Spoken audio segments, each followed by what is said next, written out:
Moderating today's event, the Canada-Ukraine Energy Dialogues. I would like to thank you all of our participants who are making this a truly global event, because we have speakers who are currently present from Baku, from Kiev, Bucharest, and Alberta, Canada. We are very glad to be able to continue our energy dialogues. And I would like to thank you, the Embassy of Canada to Ukraine, for supporting this event and for gathering us all here in this conference. Today we will have some speakers from Ukraine and Canada based in Kiev. And we will also have companies and participants from Canada participating over Zoom. I would like to particularly thank the Senior Trade Commissioner, Julia Buss, here with us in the Ministry of Energy. And I would like to give you the floor for the introductory word. Thank you. Good afternoon. Good morning in Canada. Welcome to the 4th Ukrainian Energy Day. This event is the result of joint effort between the Embassy of Canada to Ukraine, the Government of Alberta, the Ministry of Energy of Ukraine, and the Alberta-Ukraine Chamber of Commerce. And I'd like to thank all of you for your efforts in putting this event together. I would also like to thank our great speakers from Canada and Ukraine, as well as the audience that has gathered to learn about opportunities for cooperation between Canada and Ukraine in the energy sector. Today's discussion will be built around two main topics: energy transition and opportunities in the oil and gas sector in Ukraine. While Ukraine is making every effort to secure its energy independence, it is also committed to developing a less carbon-intensive energy sector. At the same time, Ukraine needs to sustain its economic development with stable access to energy resources.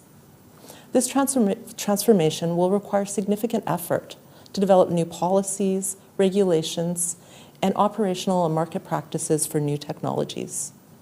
Transition from fossil-based energy production is not going to be easy.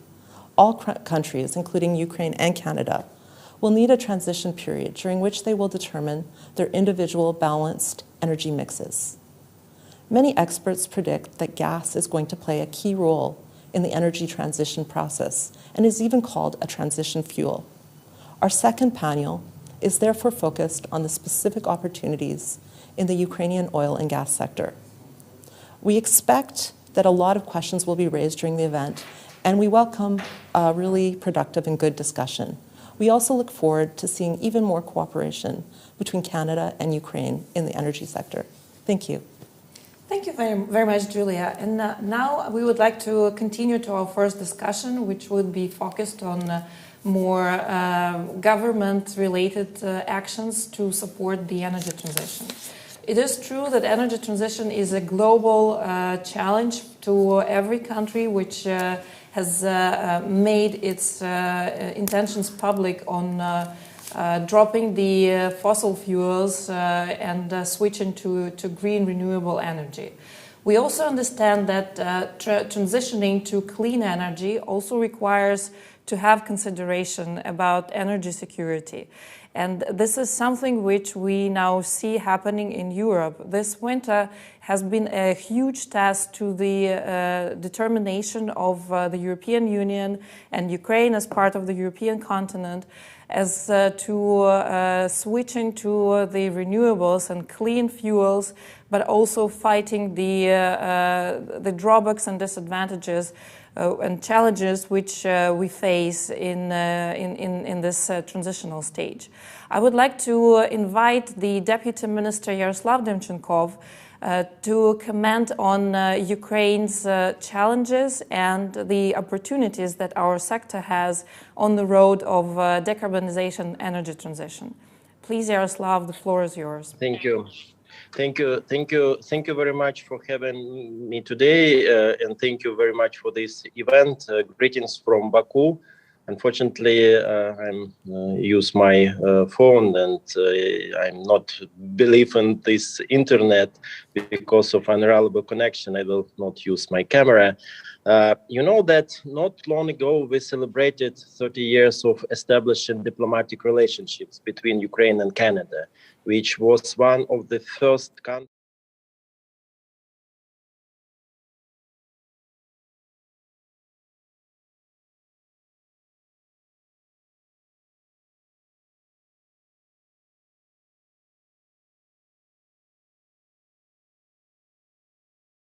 been to Canada, but the land of male leaf has always been extremely interesting to me.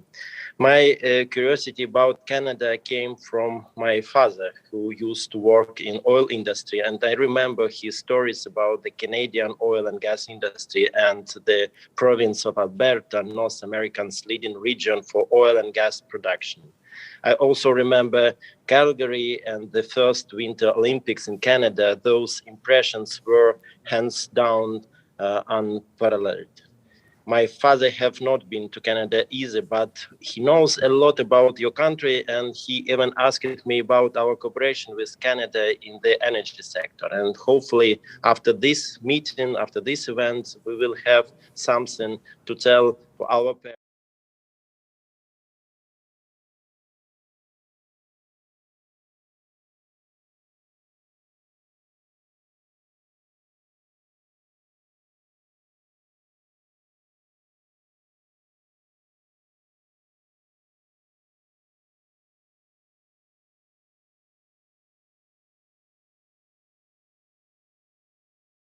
Transition. Our mission is to find a replacement for coal generation and become more green, more environmentally friendly. This means that our actions in the green transition must have maximum effectiveness and bring tangible result in the short term. Under the Paris Agreement and the European Green Deal, Ukraine made a commitment to reduce greenhouse gas emissions by 65% by 2030 compared to 1990. These commitments are already reflected in the national policies, including the National Emissions Reduction Plan, the Generation Adequacy Report, and updated NDC 2. Another key factor that will drive the development of Ukraine's energy is the integration of Ukraine's power system into the European network NSOE set for 2023.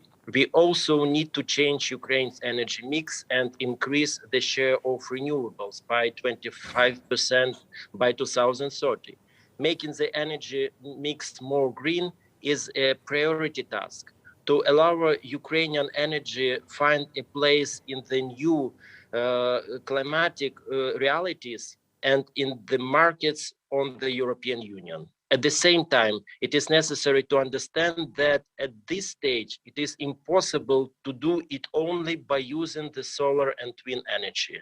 That is why nuclear generation holds such a significant place in our energy strategy. And Ukraine's Ministry of Energy plans to develop this industry, and we have launched a strategic partnership with the US in nuclear energy and with other partners. And today the share of nuclear generation in the energy mix is over 50%, which is in combination with renewables and hydropower makes up more than 30% of carbon neutral generation. And we welcome the intention of the European Commission to include nuclear energy in the EU's green taxonomy. This will help replace polluting energy resources such as coal faster and more closer to a more ecological energy mix. And another important part of green transformation is the use of natural gas as a transition fuel. We see it as a kind of bridge between traditional and green energy. Of the annual consumption of 30 billion cubic meters, we cover 20 billion with our own production and import another 10 billion. In recent years, this is import from the European Union, but the gas consumed inside Europe comes mainly from Russia, which is a hydrocarbon dictatorship that use natural gas as a geopolitical weapon. And it has negative effect on the energy security on the continent and warm consumers, households, and industries. That's why we are interested in diversifying sources of gas supply to strengthen energy security. And Canada, which ranks fifth in the world as a producer of natural gas, can become one of Ukraine's most reliable partners. We have great interest of Canadian physical liquefied gas, but we are even more interested in Canadian experience in the oil and gas industry, the innovations of the Maple Leaf country in the development of equipment for gas exploration and production, both offshore and onshore.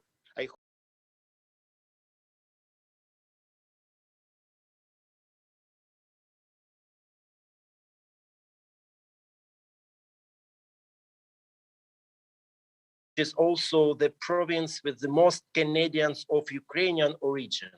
I speak about a connection based on mutual interest in the oil and gas industry, in the just transition to support, to save our nature.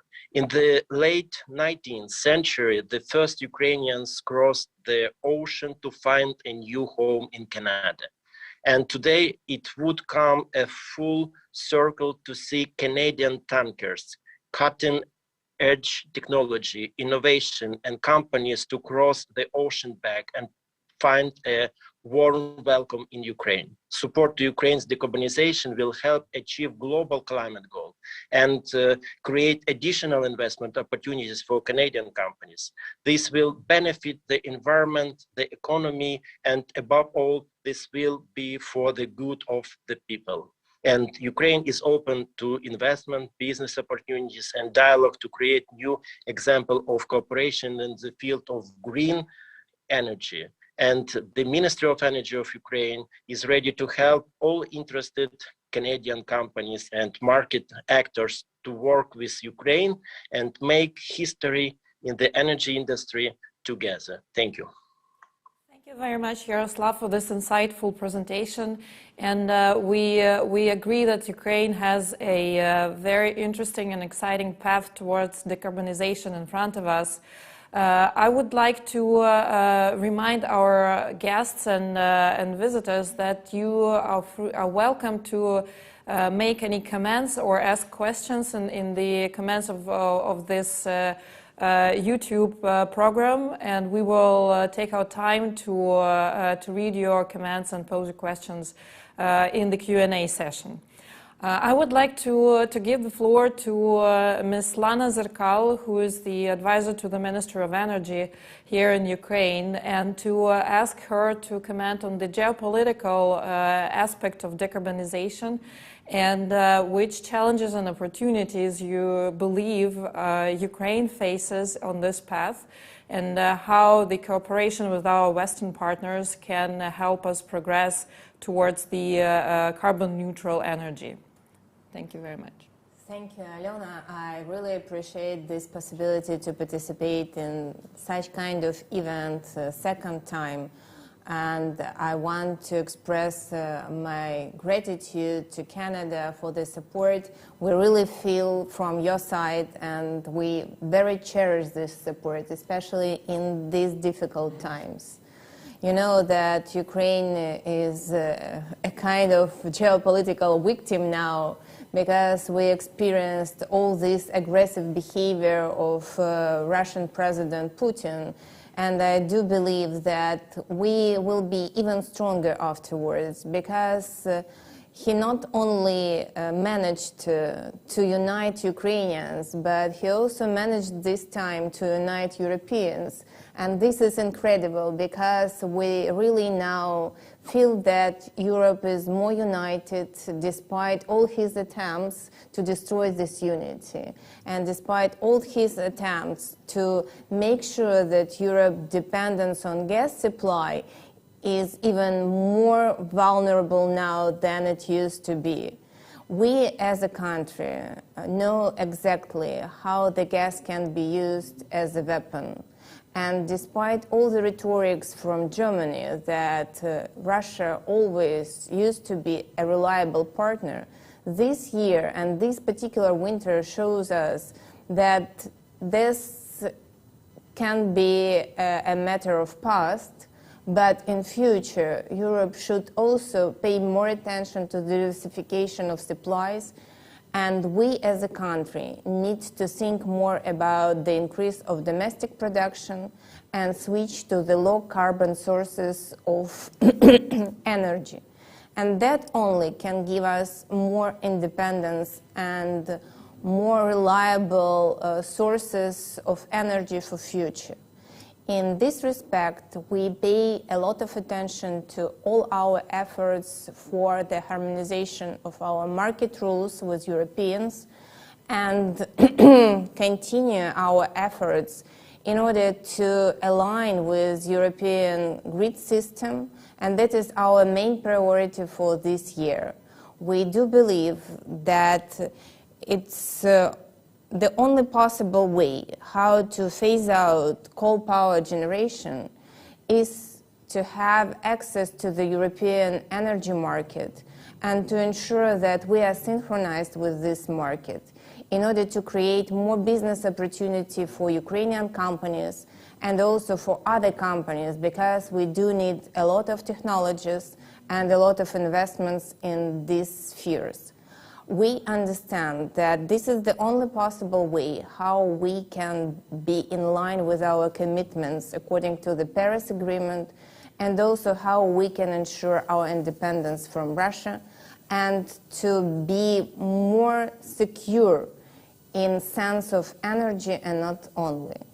Definitely, decarbonization is not only a slogan for us. That's a way how we can achieve our independence, and that the field where we can build up more productive business opportunity for different countries, and we especially rely on the support of Alberta in this domain.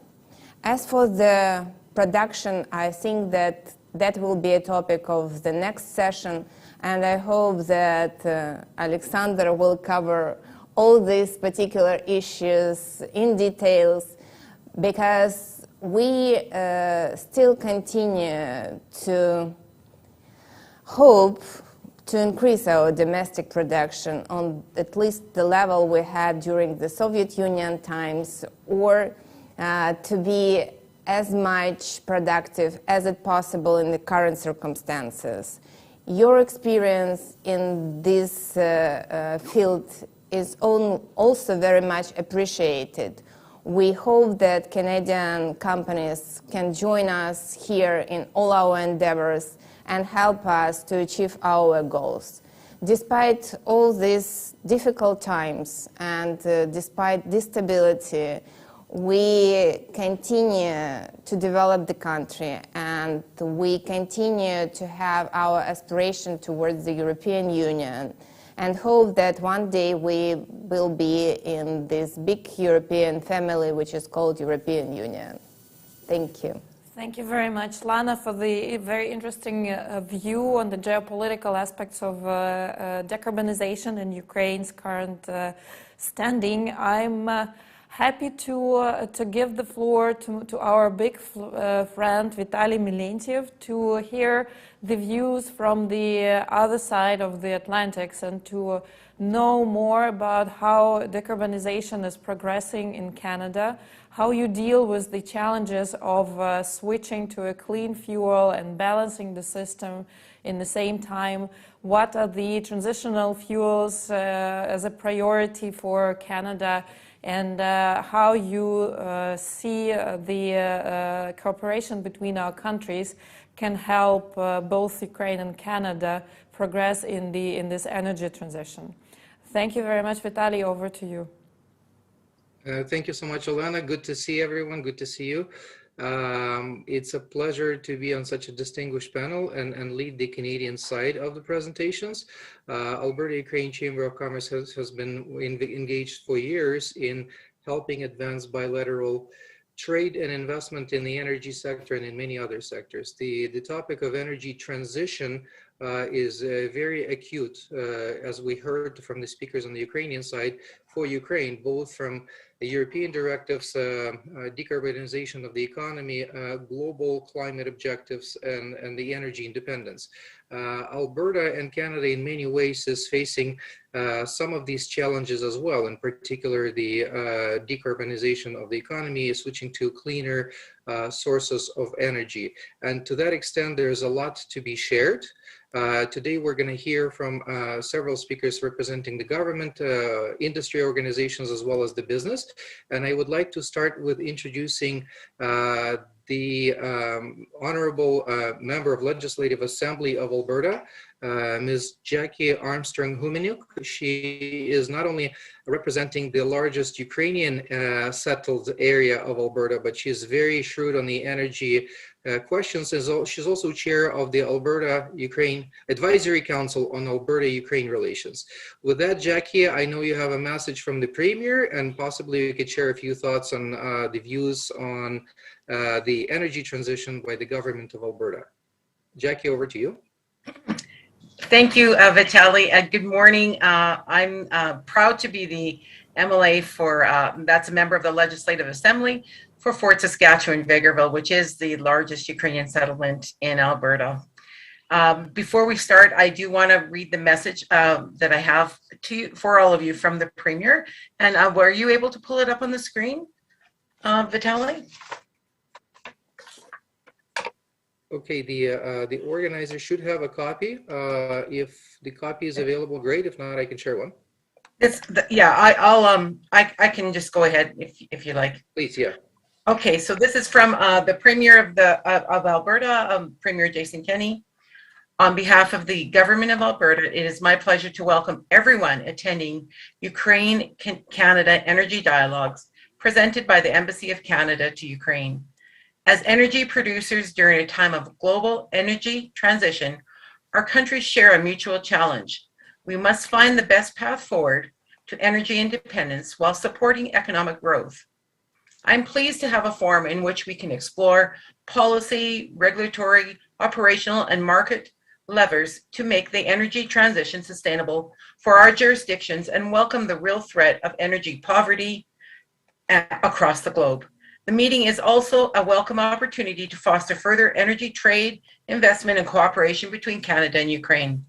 Many thanks to the Embassy of Canada to Ukraine, the Alberta Ukrainian Chamber of Commerce, and all of those attending the roundtable.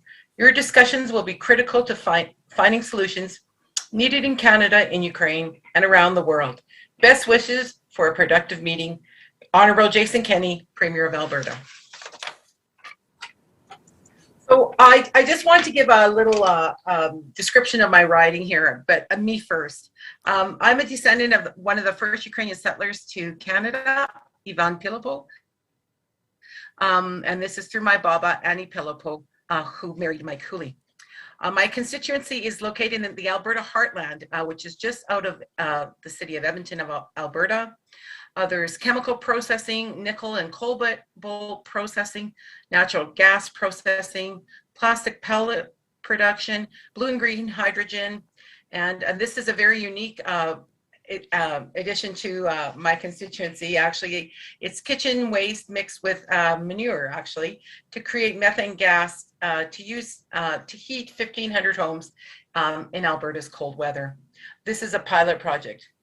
Also, another project I'm very, very pleased to talk about is the community called Bremner, and it's a community of over 50,000 people that will be totally dependent on hydrogen.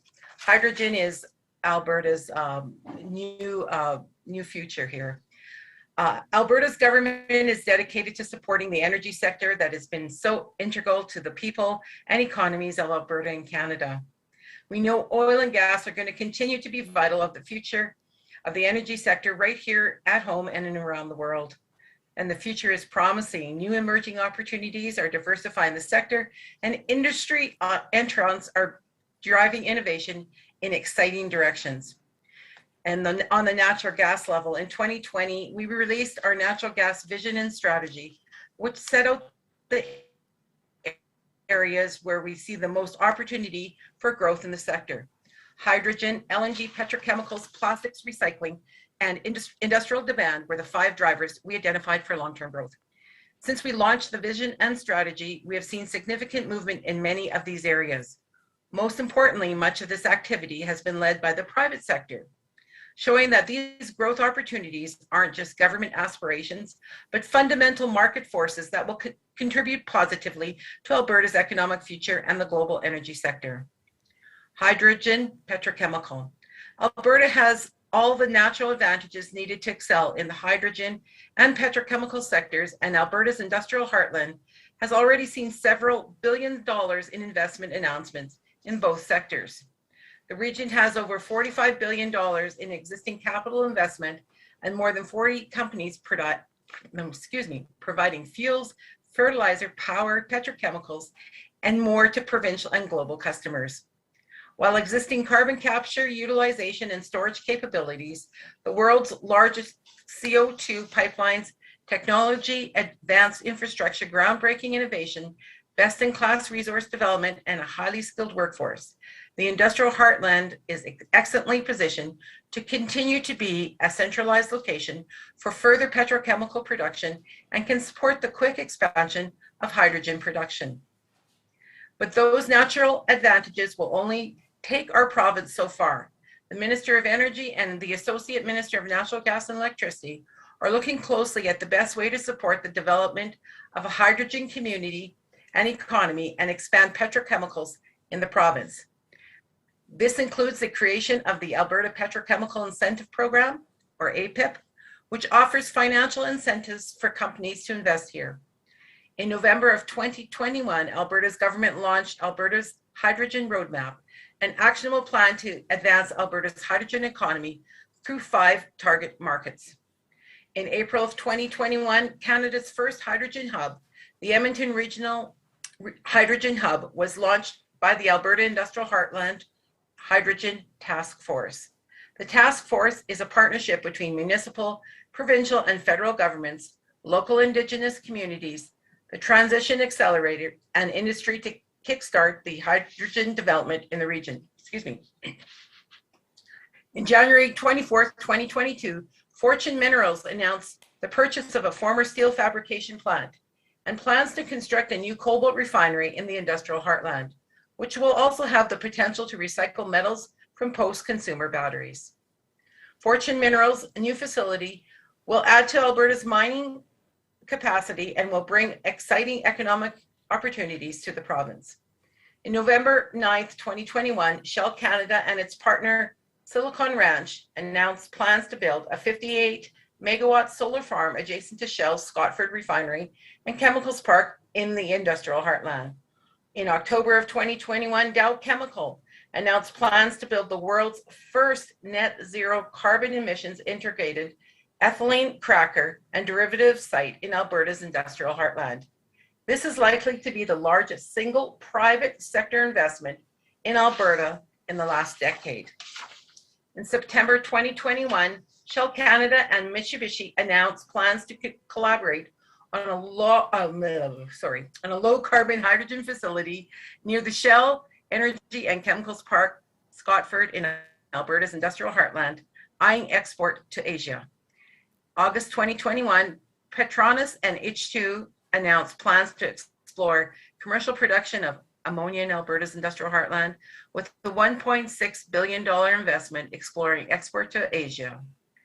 June of 2021, Air Products announced plans to build a $1.3 billion hydrogen plant in the Edmonton metropolitan region, which would be the largest net zero hydrogen energy complex.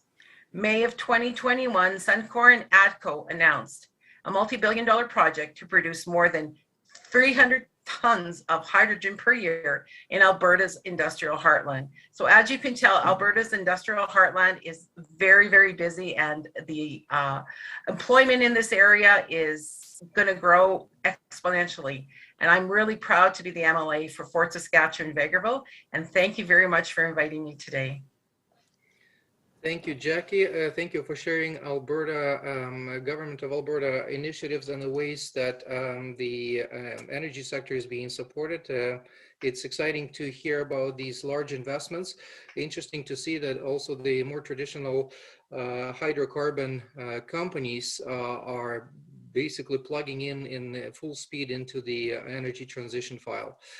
So with that, I would also like to introduce the Honorable Alexander Danileiko. Alexander is the Consul General of Ukraine in Western Canada, and he's happy to share his views and insights on the current state of the cooperation between Canada and Ukraine on the energy file.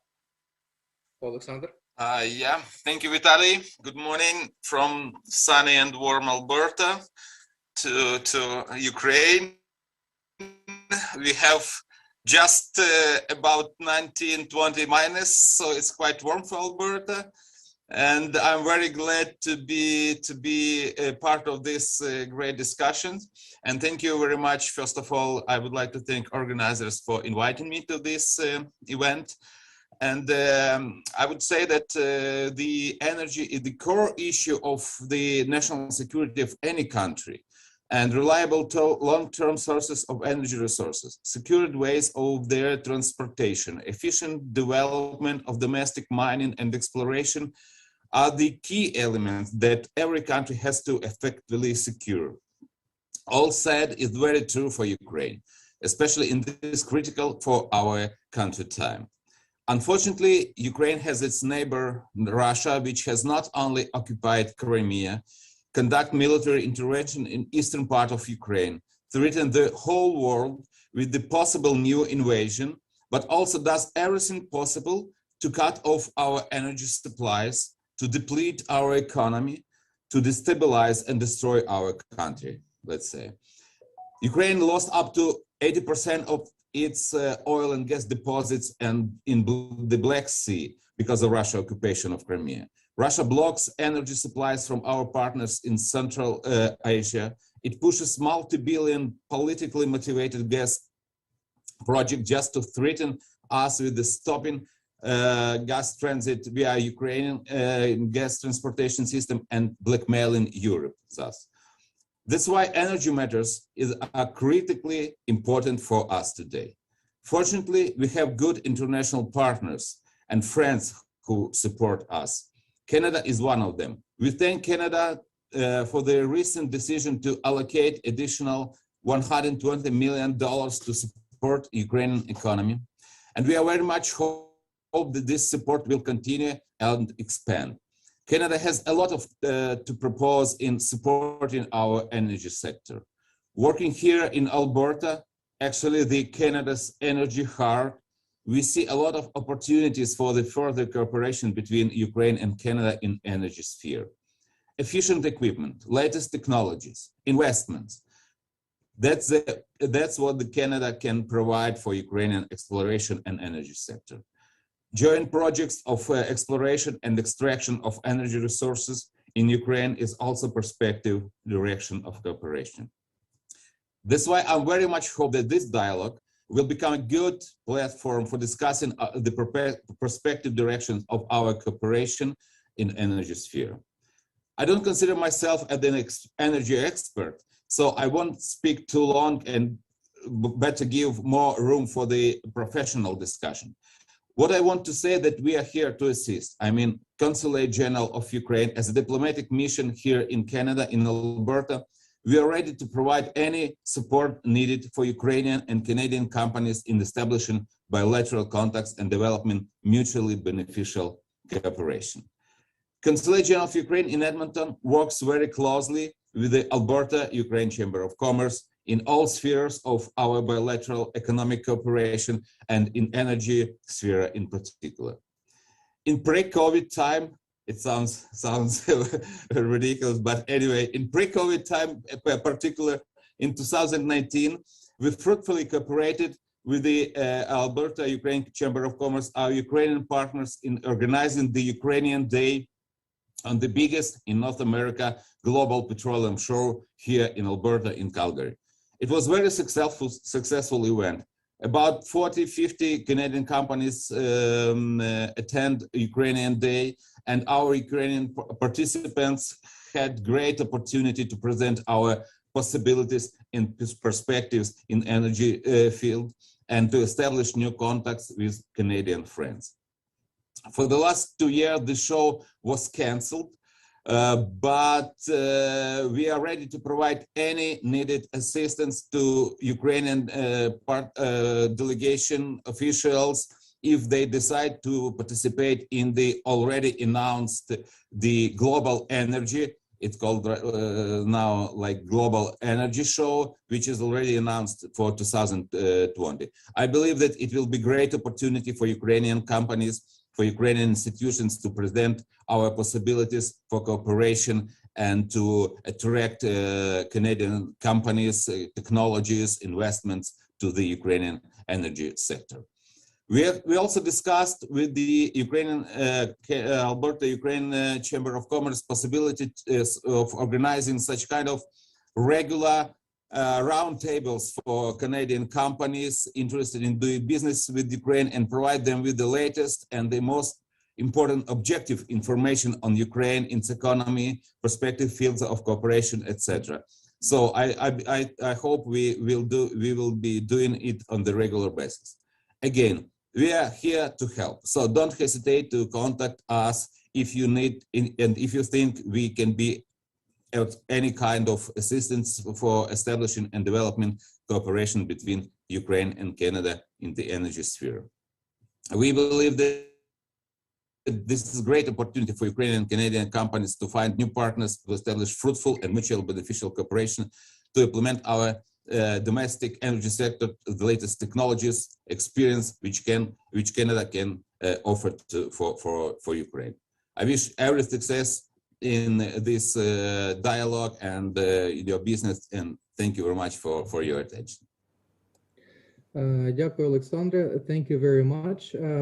As Alexander mentioned, we are very much looking forward towards the next year with some of the initiatives related to advancing not just the dialogue, but presenting opportunities in the private sector, both for Canadian companies as they're looking for ways to get engaged in Ukraine, as well as Ukrainian companies looking for suppliers or clients over in Canada. So with that, I would like to pass on the word to our Kyiv studio with the change of pace to talk a little bit more about the business side of the energy sector. And Alona, over to you. Thank you very much, Vitaly, and thank you, dear friends, for your very interesting presentations. I would like to say that the facts that Jackie announced on the progress in hydrogen specifically, it is very exciting, and we are glad to know about these developments and would be excited to know more about how you support your green transition and which policy solutions you believe were most fruitful and most effective to help the industries grow this sector of economy. I would also like to thank Consul Danilenko for his unwavering support of all the initiatives we have here in terms of bringing Ukrainian companies to Canada, and I hope that we will be able to host the next Ukrainian Energy Day in Calgary this fall, and we cordially invite everybody to participate in this event. Turning back to Kyiv, I would like to continue this discussion right now on what opportunities Ukrainian businesses can offer for cooperation with Canada. And of course, when we think Canada from here, from Ukraine, we think about gas production. And because we have such huge opportunities in common to develop gas resources in Ukraine and to learn from the Canadian industry in these terms. So I would like to give the floor to Mr. Alexander Romanuk, Director of Exploration and Production Division at Naftogaz, Ukrainian national oil and gas company. Please, Alexander, the floor is yours. Thank you very much. Can you hear me well? Yes, we can hear you well. Okay. Thank you. It's a pleasure to be a part of the panel. At the beginning, I would like to actually congratulate Canadian Embassy in Ukraine with 30-year anniversary, which was celebrated last Thursday in Kiev. So I was not able to attend, but my best wishes, and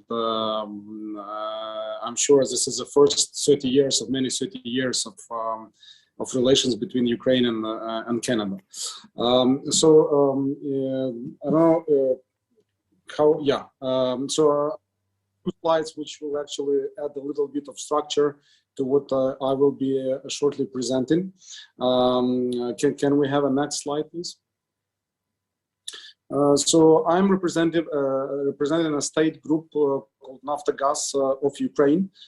It's a state company, 100% owned, which actually is responsible for 70% of the domestic natural gas production, around 40% of domestic oil production. Also, Naftogaz operates one of the largest underground storage natural gas facilities in Europe, some of which can actually be used not only for storage of the natural gas. That's a little bit different part of the business, but this is definitely should be looked at during the transition or energy transition dialogues and studies. And we are one of the largest companies in Ukraine, contribute a lot to the state budget as well. So I am head of the exploration and production division in charge of producing and processing of hydrocarbons. Can we have a next slide, please? So this outlines our strategic projects, as we say. In short, Naftogaz and the upstream arm of Naftogaz called UGV, Ukrainian Gas Production Company. So we operate around 200 fields onshore. These are conventional gas fields, mainly depleted fields onshore in Ukraine. Most of them were discovered in Soviet times, and they're about 80% depleted. But this slide shows, the recent change which we had in the portfolio of E&P division of Naftogaz Group. Currently, the portfolio of the state company was extended with strategic assets such as offshore blocks. So currently, Naftogaz is exploring 36 offshore blocks, which is 23,000 square kilometers in the Black Sea. So we believe this is a strategic dimension. We have covered already a shallow shelf, as we call seismic. We did data acquisition, 3D, latest technology, good equipment. Now we process data, then we'll interpret, and then we'll be ready actually to put it on the table for discussions with potential partners, actually to further explore it, to drill it, and actually to produce gas from the shallow waters of the Black Sea, which is close to Odessa and shore. Whereas the deep water seismic is subject to be acquired in the next periods, but there we're open even now actually to discuss it with potential partners, especially those who are ready to put capital and who have experience in operating offshore blocks in any actually parts of the world. And we are ready actually to be non-operator in this strategic project, as our competence on exploration and production and offshore is currently limited. So this is offshore, one of the strategic projects. Another one is actually a big yellow area called Yuzivska. It's about 10,000 square kilometers in eastern Ukraine. This is a PSA, production sharing agreement, which is very favorable in terms of the tax, and was initially designed actually for international investors actually to come and to invest in Ukrainian hydrocarbon production. Previously, this PSA was held by the Shell company, but they, has quitted PSA, and Naftogaz got a chance actually to buy this area. We believe the potential of the natural gas is quite significant there. So we think that it could be between 100 to 200 billion cubic meters of gas.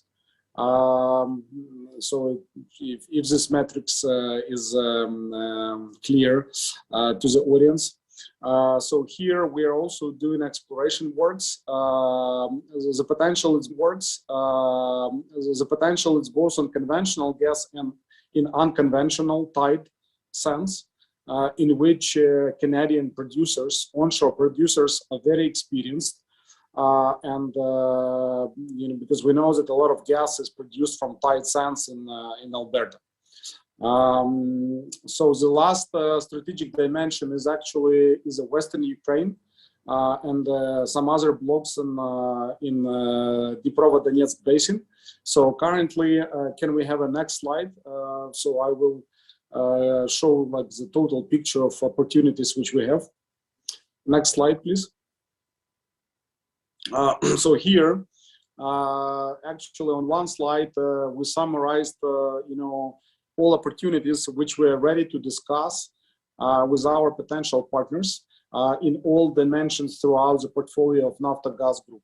So the current strategy is the main difference to the previous ones of the group is that Naftogaz is open for negotiations with the potential investors and partners along the whole portfolio of the assets, which currently Naftogaz is exploring or developing, including existing brownfields and especially greenfields and new areas offshore and also onshore, both conventional and unconventional resources. So the menu is quite large. The main logic is the following: that in order to make country energy independent on the gas production, we have enough underground resources, but they need to be explored, discovered, and put into production. And the amount of capital which is required, the preliminary assessments which we have for next 10 years is about $20 billion. And so we clearly understand that the national company and also country currently does not have this financial resource to actually to invest it and to do it on our own. That is why it's a significant part of the strategy of to become energy independent is actually to bring in our foreign investment partners or even operators who would actually, together with us, with our local support, will actually help us to speed up and to accelerate exploration and then production of the gas and oil, also on condensate, from newly discovered deposits, which currently are not on the balance sheet of the state. So if you can see, it's different types of brownfields. It's our PSAs, production sharing agreements, which we have currently for Yuzivska is one, plus four another PSAs, which are very favorable in the tax meaning for our partners.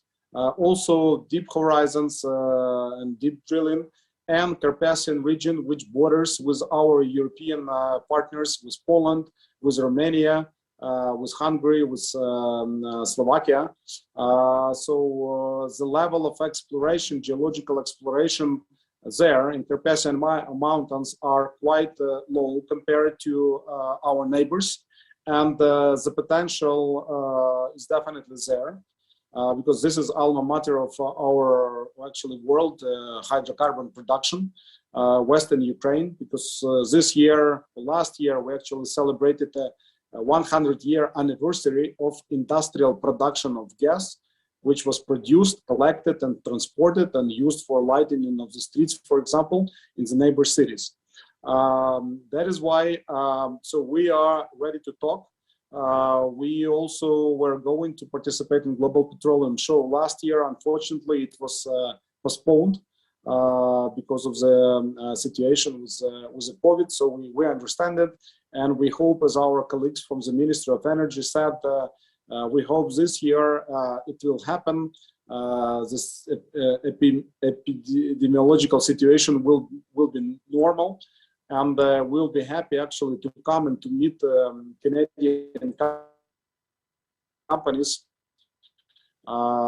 specifically, with this request actually to find partners who are looking for new investment opportunities outside of Canada. And our market is a premium market because the gas prices here is traditionally much higher than in the North American market.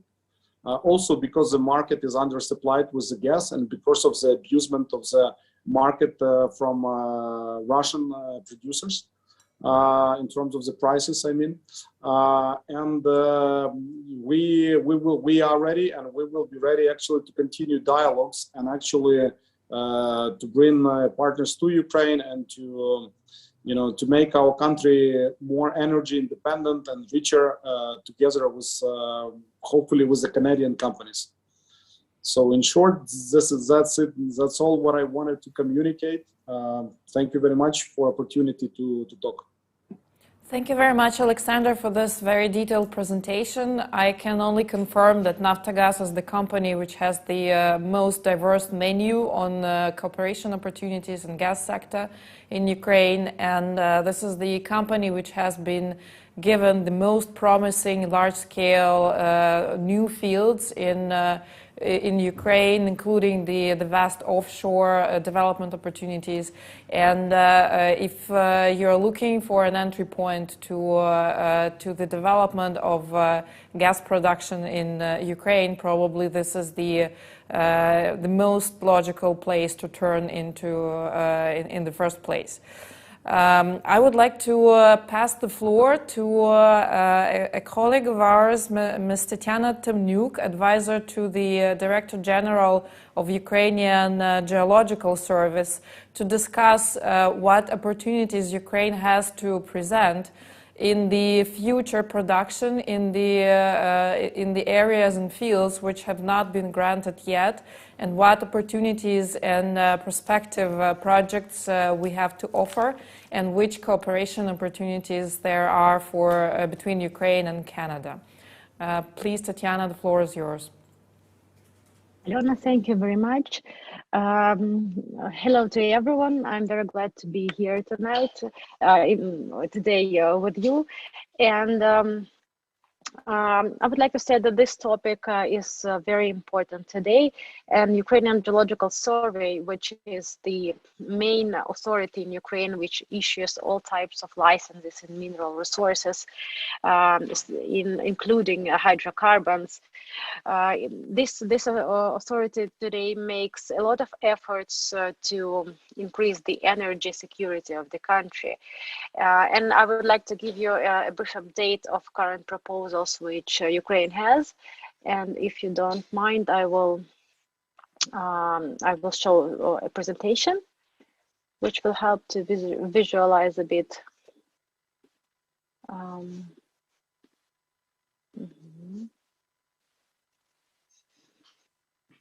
Just a second.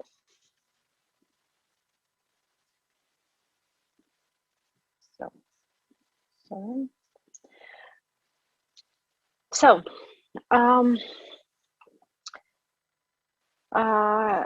I will give just a brief update of what has been done during the recent times. So last year, in terms of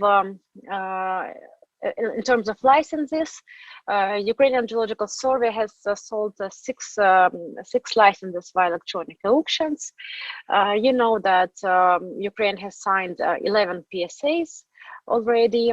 That was it happened at a launch of the Yuzovska PSA, which already was mentioned by Alexander. This is the ex-Shell big block, and we expect a production to be started soon in the upcoming year. So this will also increase the energy independence of Ukraine and increase the gas production.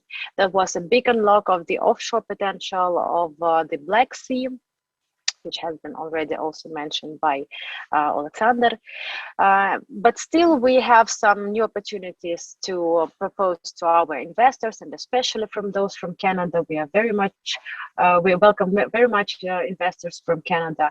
So we still have a big block represented by Oleska PSA. This is the ex-Chevron block, which is more than, of an acreage more than 6,000 square kilometers.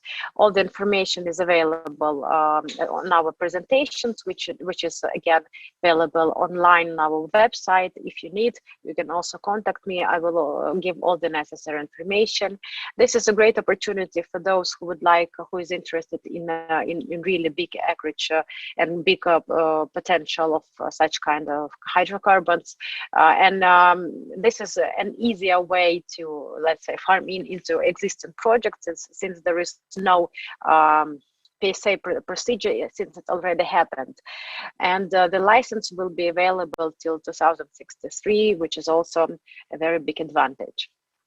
Part of this, we are making a priority as a Ukrainian Geological Survey. We're making a priority on offering the new licenses via electronic auction. So this is the most convenient and transparent way of acquiring licenses, and we made it very simple. We created an online tool which is called Investment Atlas, and you can just go on our website and just have a look at the list of existing hydrocarbon licenses. We are currently offering near 50 blocks, and you can go online and see the brief information about each of the license, where it is situated,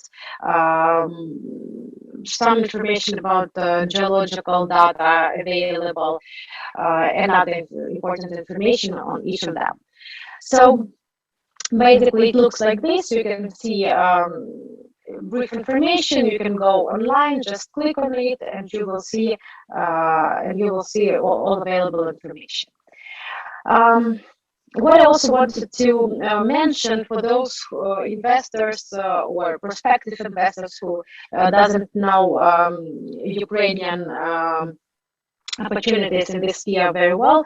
So we know how important it is for an investor to analyze the information, to give so we decided to help a bit. So we gathered all the information we have in digital form and created the Geological Portal, which gathers all the necessary information, which again we have online.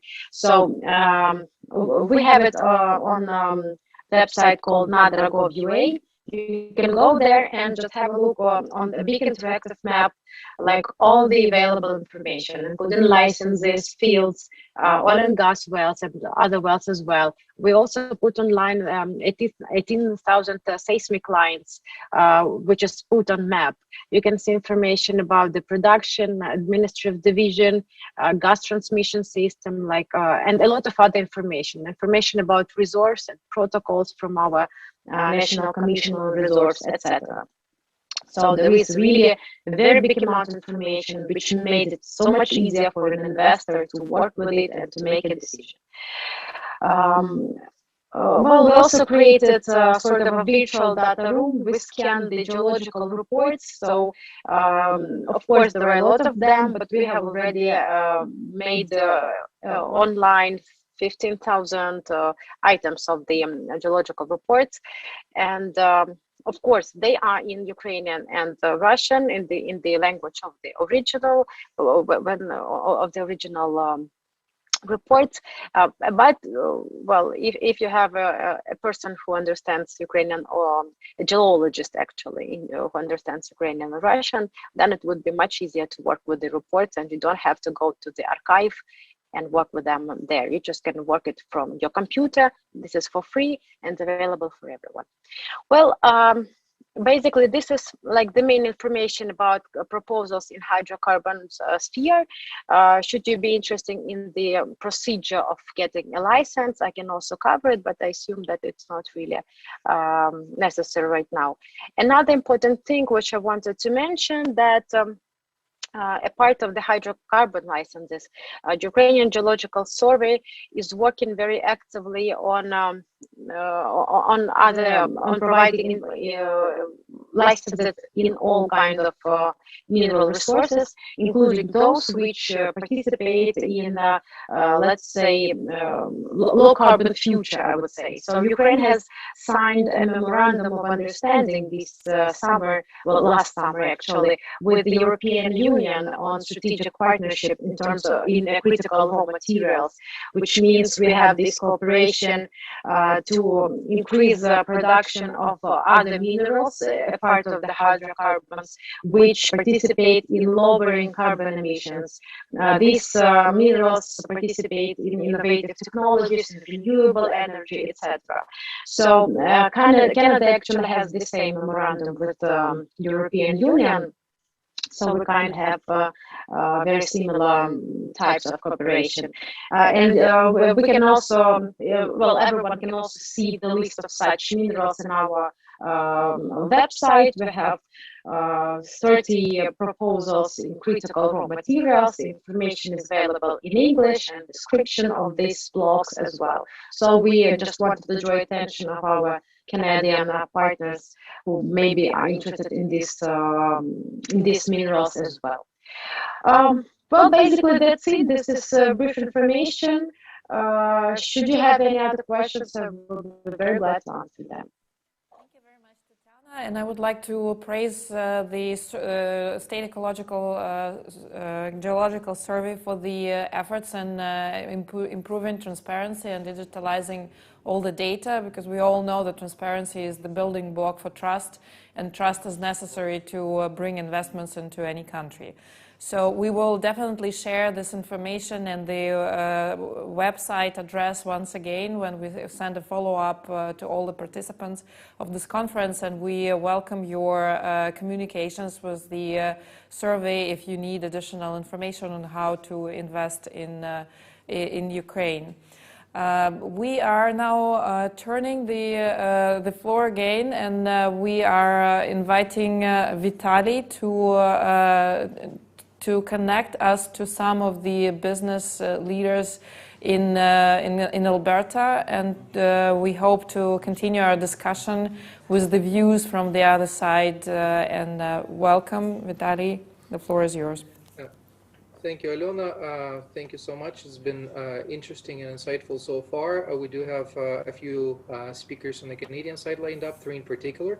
So just to make sure we're following the time budgets, I'd appreciate if every speaker could keep it down to 5-6 minutes, if that's okay. And let us start with the Senior Expert Manager from the Canadian Commercial Corporation, Ms. Ana Paula Guadarrama. Please, the floor is yours. Yes, good morning, everyone. Let me share a quick presentation. Thank you for having us today in this panel. As mentioned, I work very close with the government of Alberta. We're having several initiatives for promoting our Canadian exporters in foreign markets. So as some of you may know, CCC, some of you may not. So we're Canada's contracting, the government-to-government contracting organization. We work with Canadian exporters to in all sectors, various sectors and industries, to promote their services and their expertise abroad. So we work very closely in a kind of Canada team approach. We work with EDC, which is an export crediting agency in Canada, Export Development Canada, and also very close with local and foreign global affairs and the Trade Commissioner Services. Because CCC doesn't have any people that are based abroad, we work very closely with the TCS in the embassies, because they are our eyes and our our eyes in the market pretty much. So they often connect CCC and our exporters with the government buyers. And obviously, this is how we call the Team Canada. And this is the offer that we have with the foreign governments through CCC. So the government-to-government contracting, it is very useful for foreign buyers when they're looking to procure services from Canada that are outside of an RFP. So basically services that sometimes can be deemed urgent for the market. Sometimes, so they help the government-to-government approach really helps facilitate faster acquisitions because our due diligence and our processes are already well established, and this facilitates for us and the government, the foreign buyer government, and our Canadian exporter to kind of put together a project in a very, very timely manner. We obviously, another of our approaches that we reduce the acquisition risk because we have a very robust due diligence. So when the foreign government signs a contract with the CCC, we subcontract the obligations to the Canadian exporter. In order for us to do that, we need to make sure that our due diligence shows that the Canadian exporter will be in the technical, managerial, and economical position to answer all of the needs of the foreign government. Because CCC is signing the contract, giving the insurance of the government of Canada that the contract will be fully and duly executed as negotiated. Therefore, for us, it's very important to work with Canadian exporters that we know that they'll be in the position to answer the needs of the contract for the foreign government. We also, another good approach of the G2G model is that CCC helps improve the project results. So in places where an RFP has previously failed, a government-to-government approach project is very useful because it will answer and it will be negotiated every single one of the needs that the government buyer needs with the Canadian exporter. And CCC is not only there to negotiate the contract at the beginning, but we assist the delivery of the contract throughout the whole duration of the project. So we make sure that the payments are made, that the milestones are completed, and anything that needs to be resolved throughout the duration of the contract, CCC is there to assist with that. So you can see in the next slide, this is CCC's project structure.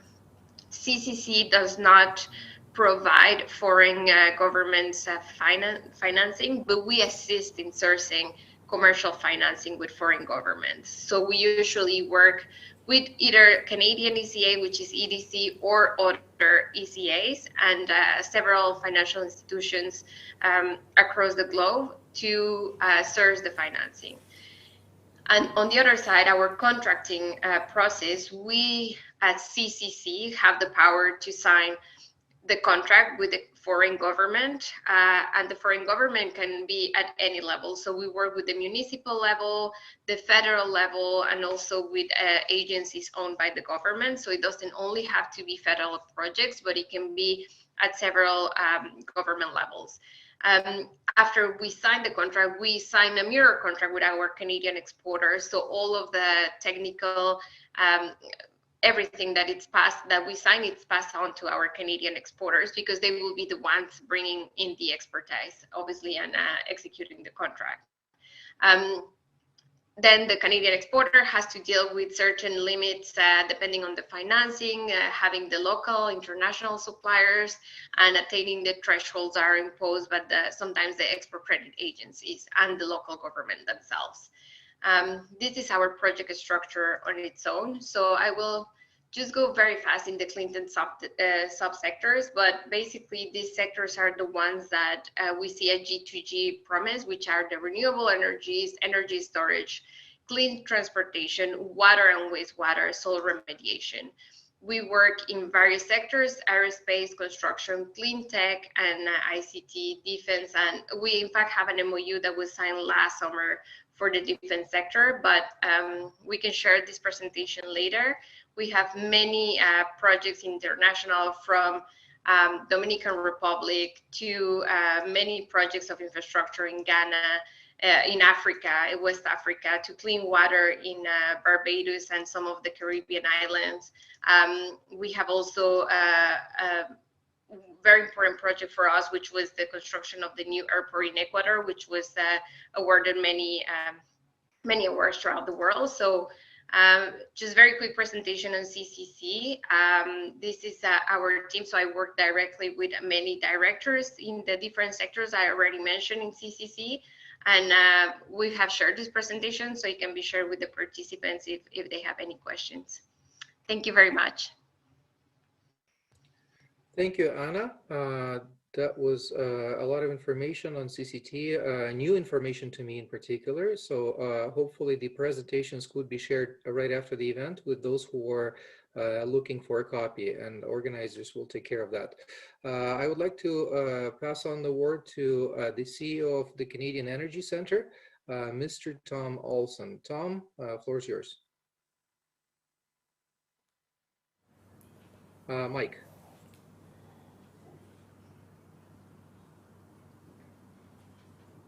How's that? That's beautiful. Better? I don't know what I've done with my screen here. It's been all perfect until now. Suddenly I've lost everybody. Pleasure to be here today. Dobre den, I'd like to say. I don't speak Ukrainian, but I'm led to believe that that means good evening. And here are my Ukrainian bona fides. My children have a Ukrainian mother, Ordzak. She is one of the number of people who live in northern Alberta. Of Ukrainian descent, and I worked for Ed Stelmach, who was the first Alberta premier of Ukrainian descent, and the second premier in all of Canada of Ukrainian descent, behind just Roy Romanow. Now, Vitaly, I just need you to bear with me 1 second because I'm not entirely sure what I've done here. I was trying to prepare to share my screen, and really all I've done is not been able to do that. Anyway, I think what I'll do is I'll just launch in and not worry about sharing the screen. The Canadian Energy Centre is a organization that was set up as an arm's length independent company by the province of Alberta. I was appointed by the Premier of Alberta in 2019, and the mandate is to talk about set the record straight really on many of the false narratives around energy full stop, oil and gas in particular. One of the things we promote in this province is the energy mix that we have. And Alberta is known for oil and gas. We're known for the oil sands, which frankly is one of the most misunderstood operations. But we are focused on all kinds of renewables. There's solar and wind here. There's a commitment to hydrogen. There's helium. Lithium extraction is something that is coming down the pike. So we have an acceptance and an acknowledgement that there is a move towards a lower carbon energy, a lower carbon future. And one of the things that I try to promote is a rational and pragmatic conversation about energy mix, because in this country, and in the United States I see it, and I'm guessing in Ukraine and elsewhere, there is a lot of misinformation by NGOs, environmental groups who are anti-oil and gas, whose goal is to shut down the industry. And they're very effective, and they do it very well, and they are nimble and pivot to take on solutions. And I'll give you an example: carbon capture, utilization, and storage. This has been something that you all will know, I'm sure, that you take the waste product, you pump it underground into the reservoirs left behind by oil extraction, and you reduce emissions almost to zero. This has been hailed by organizations, including the IEA, as absolutely critical to reach a net zero in this country, probably globally. What's happened is we have now the NGOs, whose game again is to not transform, it's to put paid to oil and gas full stop.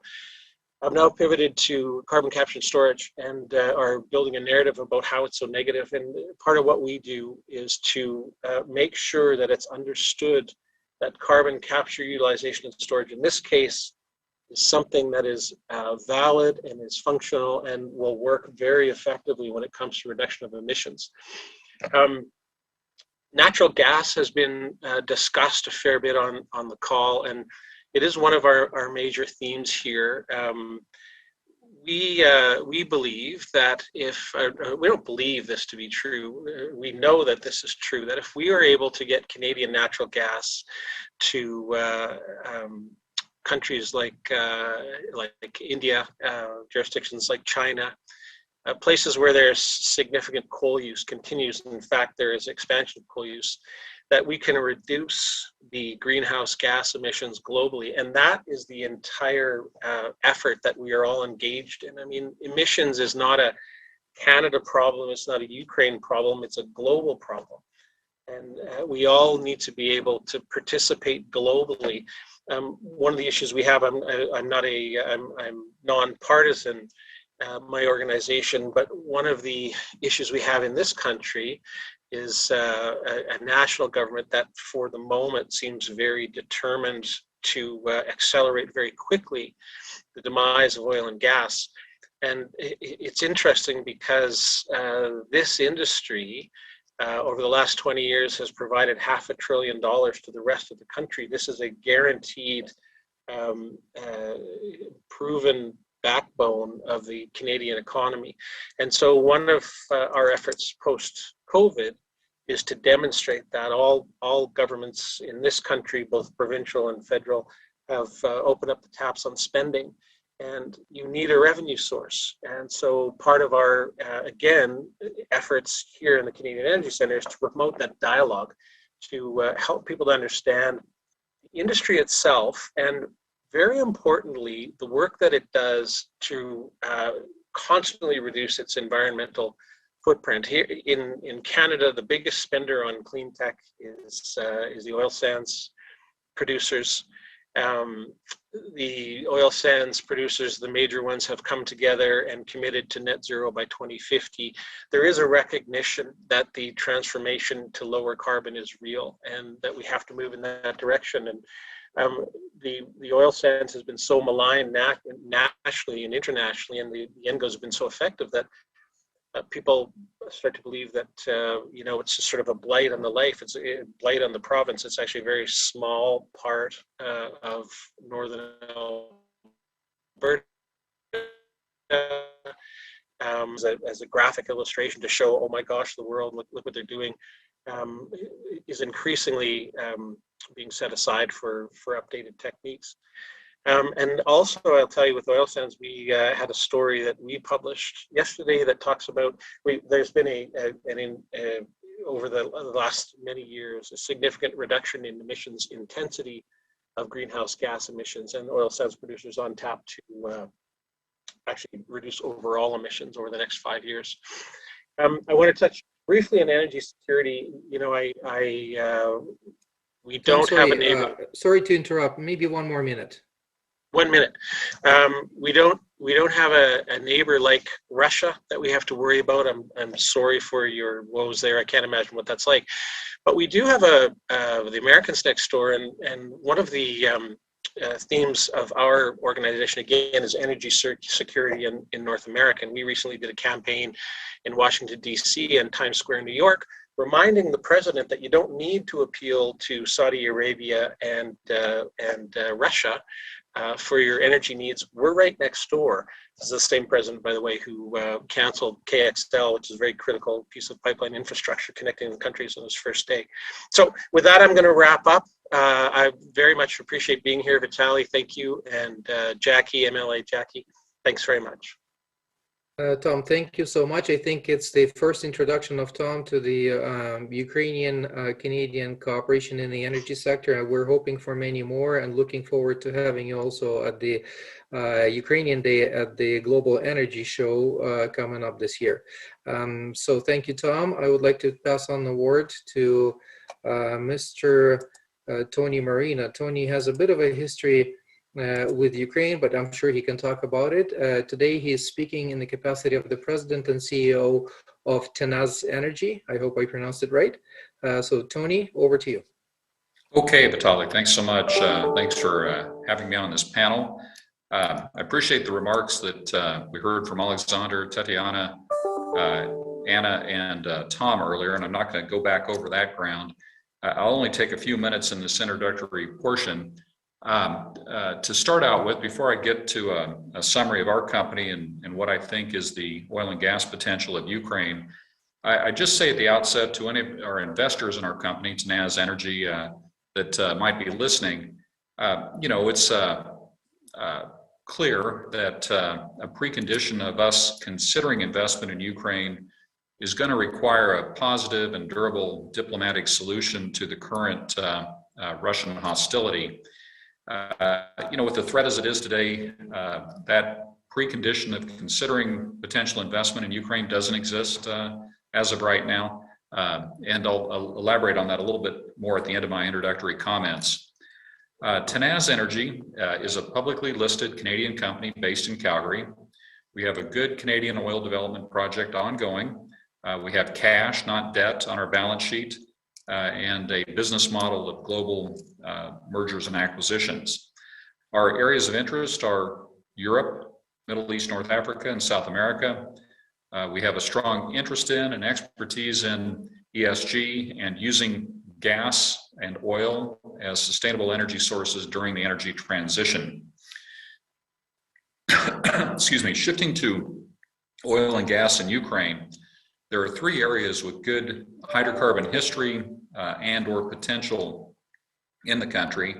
And I know Alexander spoke to this in nice detail earlier. There's the Dnieper-Donetsk Basin in the east, the Carpathians in the west, and offshore in the Black Sea. And I'd say, although we're not as familiar with renewables as we are with oil and gas, we believe there's also good potential for wind and perhaps solar in the country as well. Ukraine has a very significant oil and gas history, and it's mainly in clean burning natural gas, an ideal transition fuel. In the 70s, before the development of the Siberian fields, Ukraine supplied most of the Soviet Union's gas production. Investment dropped away in the 80s, and I would say that the industry has definitely been underinvested and under-teched for the last 40 plus years. I think a lot of the drop in the production curve that we've seen in Ukraine since that time could be restored, as Lana pointed out at the beginning, with more capital investment and technologies that today are already widely used in North America. I think this is particularly true of the two onshore Ukrainian basins. We know Naftogaz and other private Ukrainian companies have started improving development practices and have identified projects that are worthy of capital investment. I know a number of the people in these companies, especially in Naftogaz, like Alexander earlier, that have been very forward-thinking in improving organizational performance, transparency, and in attracting foreign capital. So I think the technical potential is definitely present, and the organizational capacity and legal framework are being advanced as well. All that said, I'll finish where I started. Our company is supportive of Ukraine, and my personal belief is that Ukraine is a great independent country with a very promising future. To be clear, though, from an investment standpoint today, the Russian threat would have to be definitively removed through a diplomatic path to allow us to consider a project, and that's hopefully where we're headed to resolve the current crisis. So thank you for the opportunity to participate on the panel, and I'll turn it back to you, Vitaly. Thank you, Tony. Hopefully, Tenaz Energy is going to have a positive experience in Ukraine and in Europe in general, and looking forward to those days where you can report on the positive developments for the company in the region. So I'd like to provide a couple of thoughts in summary of what we've heard today. It's clear that Alberta and Ukraine have many things in common, including similar views on the energy development. Alberta's companies are interested in unlocking natural gas potential in Ukraine and sharing Alberta's knowledge and expertise as they do so. We also have quite a bit of experience in replacing coal with natural gas in this province, experience in hydrogen, geothermal, as well as environmental services. And Alberta could be instrumental to Ukraine in sharing expertise in regulatory and policy capacity development. One of the key sectors has been identified today here is hydrogen, which is something that Alberta companies have experienced, especially in production from natural gas. But it's important to mention here that the know-how and know-how for equipment for transportation and storage of hydrogen is where we have considerable experience. In the context of huge nuclear capacity of Ukraine and its tremendous number of existing pipelines and storage, Alberta companies could be involved in repurposing those assets and putting Ukraine on the map as one of the largest suppliers of green hydrogen to Europe. We have to work together on natural gas development and monetization, I'd say. In particular, support a hydrogen export to Europe, and as that develops internally as well, policy and regulatory, carbon capture and storage, methane emissions, possibly smart grid energy projects, and digitalization of the energy sector. With that, we're looking forward to more of Canadian and Ukrainian federal government support on the projects as we work on these initiatives jointly and hopefully advancing Ukraine's energy independence as we do so. Thank you so much. I think that's all I have for our distinguished audience today. I would like to turn on the mic, turn mic over to our Kiev studio for the Q&A session, if we have any time. Thank you very much, Vitaly, for the very interesting and comprehensive summary of cooperation opportunities between Canada and Ukraine. Indeed, I would like to comment on the decarbonization strategy of Ukraine that the ministry is now working on. We have among our priorities phasing out coal-powered generation and expanding the use of renewable generation, especially in wind and solar. We see that there is a lot of room for growth in this sector, given the natural resources and endowment of Ukraine in terms of development of these types of renewable energy. We are also conscious that in order to achieve this progress, we need to invest into high maneuverable capacity, which we believe can be represented first and foremost by gas peaker equipment and battery storages. So we look forward to cooperating with Canadian institutions, and I was very much interested to learn from the presentation on CCC about your supported industries, and that you include battery storage as one of your priority directions. We also, of course, rely on developing Ukraine's vast natural gas reserves, and this is where the cooperation with Canadian colleagues could be of utmost interest to us.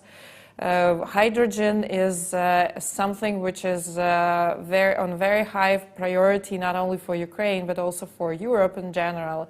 And we are very much interested to hear about your progress in developing this type of fuel, and especially in transportation of hydrogen. And I'm sure that this knowledge is something which we would be happy to share. To have you share with us and to continue cooperation in this regard. Keeping track of the time, we see that we are behind the schedule a little bit, so we propose that the discussion, the questions which we had received in our YouTube channel, we will be answering them from our speakers afterwards, the conclusion of this panel, and we of course will send the presentation of all participants to everybody who joined our discussion and who's registered for this event. I would like to ask Julia for some closing comments to conclude the panel, and thank you very much once again to all the participants for your very interesting contributions. Julie? I'd like to thank the Ministry of Energy the Alberta-Ukraine Chamber of Commerce, the government of Alberta, for helping us organize this event today, as well as to all of our excellent speakers, and of course our audience. I look forward to seeing more and more cooperation between Ukraine and Canada in this area. I think it's something that we can both learn a lot from each other on, and it's just the right time right now to show Canada's commitment to Ukraine. Thank you. Thank you. Thank you very much.